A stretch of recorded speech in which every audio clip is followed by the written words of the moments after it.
I am surprised but very happy to say I really like 101 Dalmatian Street. I mean, it should be an obvious like for me because I've loved 101 Dalmatians so much. It's one of the oldest Disney franchises and it's one of the simplest and most lovable. Oh, God. I loved it so much as a kid. Like, it was my favorite. When people wanted, like, princess parties, I wanted Dalmatian parties. Anyway, so, yeah, I really do like this new show.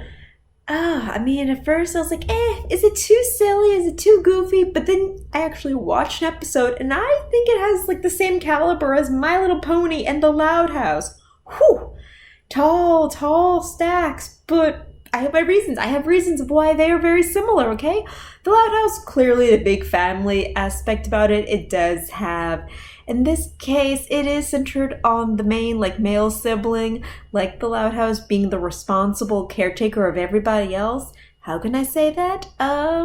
Yeah, I can. Dylan is a wonderful character. I know it seems like it's about the two, like, the boy-girl character. They don't really have that dynamic. They are no Branch and Poppy. No, they do not have that. It is not even at all. Dylan is the centerpiece, okay? But yeah, he's always responsible, and does that make him a little bit of a nerd? Yes, also his love of science makes him a nerd. But he's that kind of good parent or older sibling that, the puppies love, okay? On scary nights, he's the one they go to. He's the one they ask for, okay? Oh, they appreciate him. They do. Oh, it's sweet. Yeah, I cannot say the same thing about the sister Dolly, okay? She is annoying. She is voiced by the same person as Amethyst, but yeah, she isn't as lovable. I mean, she's actually annoying, and she's always, like, tearing him down in front of the other puppies and then missing him when he's gone. Yeah, she doesn't really have many redeeming qualities, which hurts to say because I love Amethyst's voice and I love Amethyst. And even before Amethyst's character development, she still had more, redeemable qualities than this Miss Dolly character. Oh, here's a weird fun fact. There's also a character in the show called Pearl who's a police horse. And yeah, the fact that she's always saying, "Ugh, Pearl." Like, it's so weird to see them and hear it at the same time. It's very strange. But back to Dylan, who is very lovable, okay? Yes, he is a nerd. He's a worrywart, but he's also a confident nerd. He's a happy nerd. He's an appreciated nerd. It's very nice to see. Oh, I like it very, very much. And how is it like My Little Pony?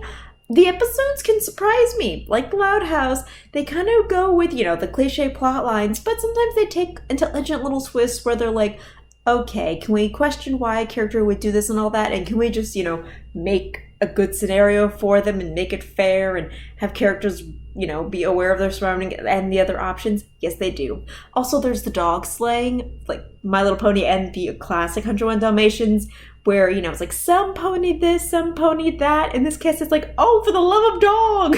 Oh, my dog. I think that's really cute. It's delightful. Oh. One of the things I loved about, 101 Dalmatians is they always called their humans their pets. It's like, oh, all the responsibility we have for these dumb, simple creatures. They have it in this one, and it's funny. I could be a little bit bothered that the Dalmatians live by themselves. They don't have owners, and they're very proud and against having owners. That's weird, but no, it's a cartoon about talking dogs. I really shouldn't pick at it so much. I think it's funny the way, like, oh, Clarissa's human is so well trained. They have a snooty neighbor who's a corgi next door, and her human does everything for her, and she thinks it's all her idea, and her human really listens to her. It's funny. God, I babysit dogs, I babysit corgis, and I can promise you they are that high maintenance, so that's actually really funny. I like the way they portray dogs in this thing. They have the dog cliches, and, they give them their own little characters. The corgi's a snob, but I think it's up to more that, corgis are British royalty pets. It's so cute. Oh, and here's the thing. This show does take place in Britain, London, I think, and you kind of forget it sometimes because of the American accents. Actually, this show's made in Canada, so accents are all over the place, but I kind of forget that and just enjoy them. But they do remind me that they're in London once in a while when they have an episode of Buckeye Fox Day. It freaks out the dogs to think, there's going to be lots of fireworks. They call it Boom Night. That is very real, okay? Dogs do freak out with noises they can't explain. Usually it's cars driving by, but that is a real thing for dogs. This show, really understands the dog perspective, and I love it for that. Oh, and they understand human perspectives and what we love about certain breeds, like the husky. Oh, there is a scene where, we're just transported and loving his big bright eyes. And yeah, that is what makes people love huskies. They're just pretty dogs, but those blue eyes.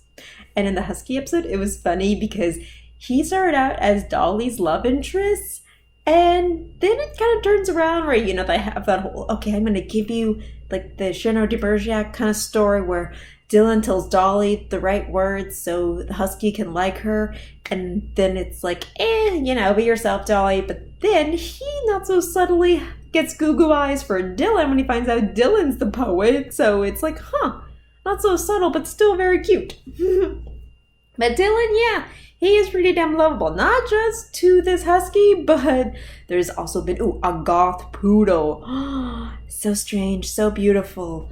And like a classic popular girl beauty, she's kind of a vapid ditz, but she's also, taking a twist on the goth thing. Yes, she likes hanging out in cemeteries, but she's also sort of needy and likes to copy other people's perspectives.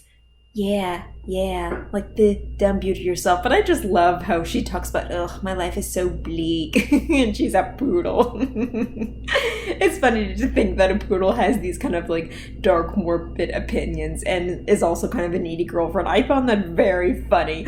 Oh, and the poodle's friend is a Dachshund, and he's wearing a little sweater vest. That's so cute.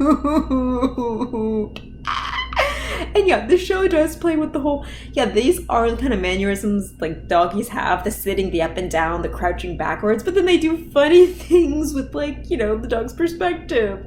Like when the Rottweiler's all drooling, gives you the puppy dog eyes. It's I don't care if you're a big monster, you're still a cutie.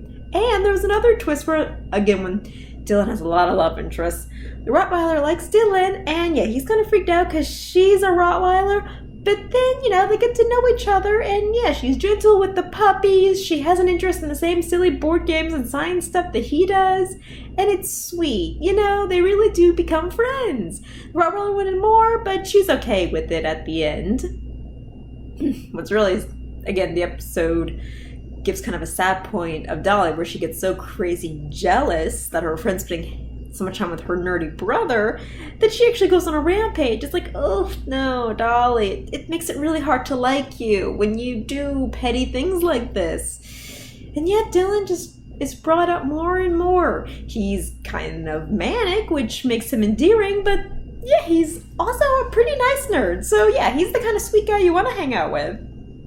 But it's not just about him. You got all the other 100 puppies that, have that Smurf principle where, this one's the painter. But the cute thing about the painter episode was the little puppy, Da Vinci. She was humans connect with my work. It's aw, you do want positive attention and to be recognized as not just a dog, but an artist. And then it has a scene of her having an anxiety attack when too many humans pay attention to her. And they could have made her a pretentious character, but instead they make her a sensitive and shy character who, is in touch with her soul. When she paints her anxieties, oh God, it was beautiful. Oh, another funny episode, one of the with puppy personalities was, there's this one, I don't remember his name, but he's got a peace sign of spots on his face, and apparently he likes yoga classes from cats, because in this world, cats invented yoga, at least they think they do. And it's kind of got this interesting perspective where, sometimes when kids adopt a different cultural aspect, it kind of gets, rotten and embarrassing in certain ways. And kids will tease you for it. What, you think you're a cat? Or what, you think you're really a ninja? Stuff like that.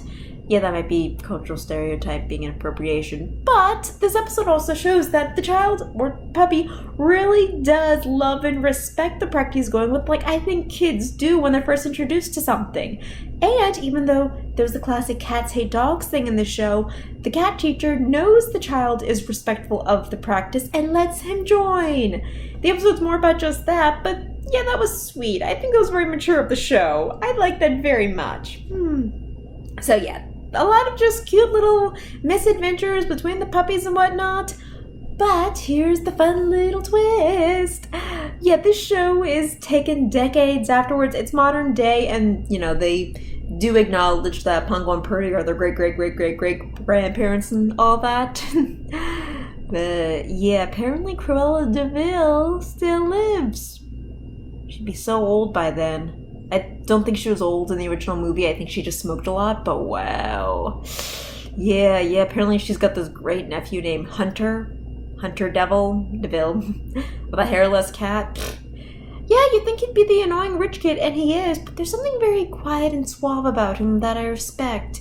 At first he's just kind of hunting the puppies, getting to know them, getting to find out where they are, because, they go everywhere, and it might be a girl cliche that there are little pink triplets that are obsessed with social media and getting popular. That's a bad cliche in cartoons, but it is funny to see how the humans always have their phones in front of them. And the humans also have very interesting designs. So, yeah, they have the classic, puppies match their humans kind of thing, but I don't know, I think the humans are equally made up to be special. So, yeah, I think that's just a cool animation choice. The show can be very, very colorful despite its black and white. Actually, because of its black and white main characters, it made the rest of it so colorful and fun and thick lines, and oh, it's lovely. So yeah, there are some flat jokes in this show, and there's also a lot of funny little, just cute stuff to it. There's sibling rivalries, there are little misadventures, and yeah, they get dog perspectives very well, I think.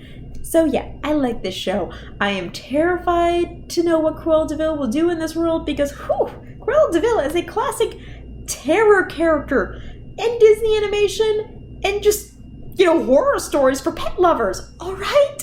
She's a rich woman who wants to make a coat of puppies because puppies have softer fur. And because she's rich, she can buy a bunch of puppies without anyone being suspicious or really worried. Except for maybe the owners of the ones she stole from, because they're the only ones that rejected her. But that's pretty terrifying to think of anyone so just reckless. So entitled. I will admit the live-action version back in the 90s, Glenn Close was a fantastic feminist version of Cruella. God, does it paint a bad portrait of feminists? No, I thought she was smart, but then went crazy. That was interesting. Do I think Emma Stone can hold that up?